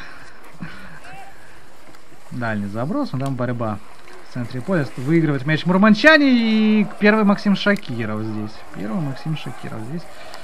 Все хорошо. Снова контролировал мяч голкипер Сыктывкарского клуба. Вот там тут комментаторы писали про турнирную таблицу, будто мы где-то ошиблись. Но, уважаемые комментаторы, зайдите, пожалуйста, на Федерацию хоккея с мячом России, посмотрите сами эту табличку. Алексей, вам осталось только кулаком по столу. Вот так вот стук, такой, я прав. Нет, просто действительно, я вот сейчас таблицу мы предварительно копировали еще перед игрой, и вот заранее, соответственно, когда готовились, и сейчас во время матча специально зашел проверить турнирную таблицу на сайт Федерации хоккея с мячом России, и там ничего подобного, все правильно у нас данные. Мурома 29, Стар 26, Сипсельмаш 23, Строитель 23. Поэтому, как я говорил, по онлайн результатам Старт догоняет Мурман, а Сипсельмаш и Строитель получат по 26 очков, как только прозвучит финальный свисток. Ну, так что, как говорится, посмотрите на сайт Федерации хоккея с мячом. Там вам все ответы будут на ваши вопросы. Евгений Люхин, 37 номер, контролирует мяч. Теперь Сергей Шибонкин. Снова Люхин. Не дождались мы, да, от Евгения Люхина, пока забитого мяча. Ну, еще есть немножечко, совсем чуть-чуть. Офсайд был. Денис Судаков выводил Евгений на очередное свидание с вратарем гостей. Ну, можно сказать, что Судакову помешали прийти на это свидание. Знаете, вы, Валентина, приняли такую отмазку? Да? Мне помешали, я не пришел. У нас еще осталось 5 минут и еще 1,5 минуты добавленного времени. А вот тут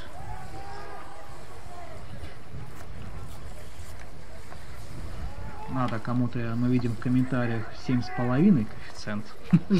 Коэффициент, а тотал, да, видимо? Я думаю, это счет. Меньше или больше, действительно? 7,5. Больше уже вряд ли, да? Я не думаю, что мы увидим больше забитого одного мяча. Еще здесь. Так что если меньше, то, наверное, надо. Ну и опять мы же вспоминали в первом тайме, советовали в одной из социальных в одной из групп социальных сетей на Мурманск +2 коэффициент ставить. Ну, в общем, не коэффициент, а фор. В общем, не играет. Ну и вот нам пишут в чате, что сегодня день рождения у Руслана Нейфельда, игрока, который выступал за Сыктывкарский Строитель. Насколько мне, опять же, память не изменяет, играл за Кольскую. Поэтому для него Мурманск, в общем, тоже не чужой город. Вот, так что с днем рождения, Руслан. Всех благ. И довольно часто мы, кстати, видим Руслана здесь, рядом с комментаторской кабинкой. На всех играх Строителя Руслан присутствует. Что игрок долгие годы отдавший хоккей с мячом. И надеюсь, что мы увидим его в хоккее с мячом, может быть, в качестве тренера в будущем. Почему бы и нет? Ну, а тем временем в матче Мончегорской Сыктывкара удаление до конца матча Сыктывкара, и там 90-я минута тоже уже идет. Ну, не тоже, там чуть-чуть все-таки пораньше, как мы и говорили. А здесь забивает хоккеист Строителя, но больше, скажем так, видимо, больше хотел хоккеист упасть, чем этого желал оппонент. Владеют сейчас мячом сыктывкарцы. Были они близки вот сейчас к очередному опасному моменту, очередному потенциальному, даже, наверное, голевому. Вот.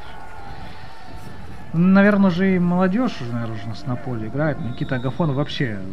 Сегодня полматча. Да, я давненько нет, чтобы он столько времени игрового получил, поэтому довольно часто попадает в наши экраны вместе с вами, поэтому думаю, уж ему-то на игровое время жаловаться сегодня не стоит. Я просто смотрю, есть ли 4-й номер, есть Андрей Куликов на поле. Я сегодня не видела пока 4-го номера, да, признаюсь.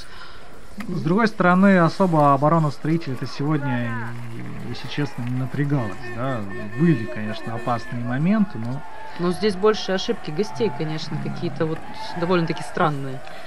Ну и Водник 62-я минута, там уже 9-0, Динамо Казань просто по полной получает. Ну, вот опасный удар, казалось, да, потому что могло быть. Но мяч пришел точно в руки вратарю Максима Шакирова. Я на этом вынужден откланяться, Валентин. Буквально приходится бежать. Сейчас будем вместе с операторами Матч ТВ ловить хоккеистов по завершении встречи и брать после матча комментарии. Поэтому удачного вам завершения встречи. Всего доброго вам, Алексей. Мы продолжаем последние минуты текущей встречи. Пока у нас снова Мурман в атаке. Посмотрим, получится ли забить у нас второй мяч. Но нет. С мячом снова Сыктывкарский Строитель. Но я думаю, у нас осталось максимум 3,5 минуты игры. И, в принципе, сыктывкарцам уже можно праздновать победу. Пока 5-1.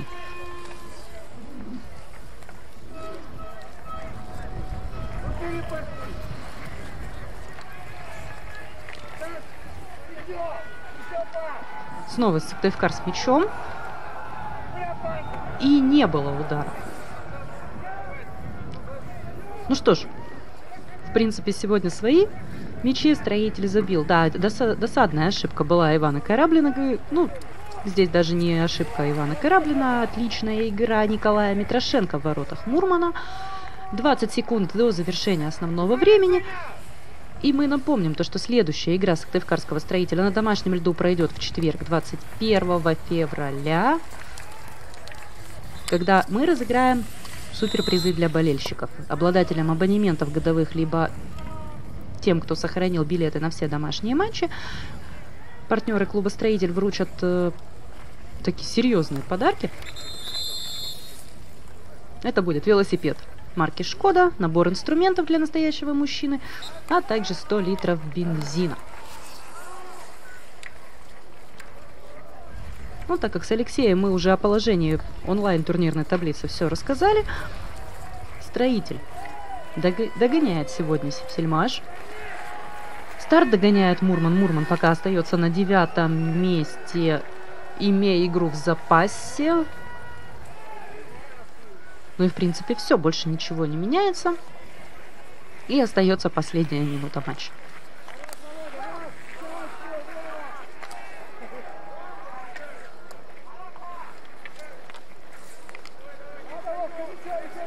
Мяч у гостей поля. Посмотрим, получится ли забить вот такой гол престижа в последнюю минутку.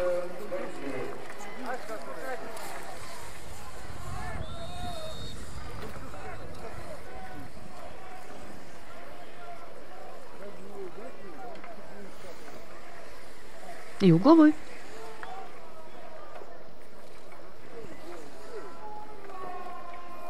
Очень опасно, напомню, для строителя любые стандарты. Вот как раз-таки единственный гол Мурмана в сегодняшней игре был забит с углового удара, поэтому, конечно, счет это уже не изменит, но настроение болельщика Мурмана может поднять. Нет, как-то потерялись гости в розыгрыше. Строитель забирает мяч. И все.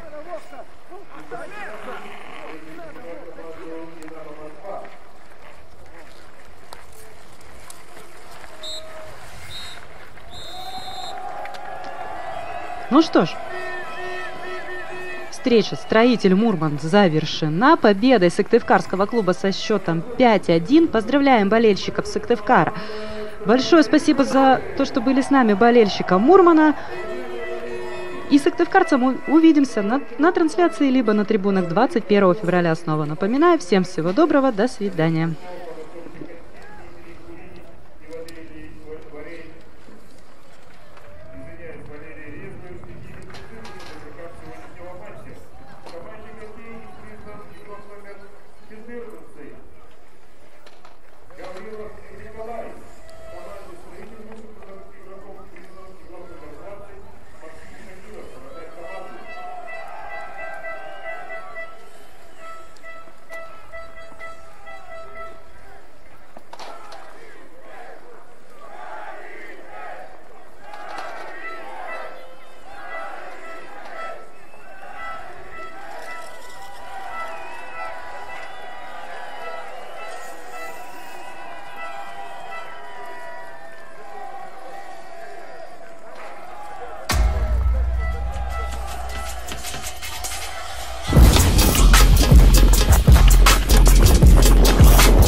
Приходите на матчи Суперлиги Чемпионата России по хоккею с мячом и болейте вместе с нами за хоккейный клуб «Строитель». МКреп. Надежная опора строителя.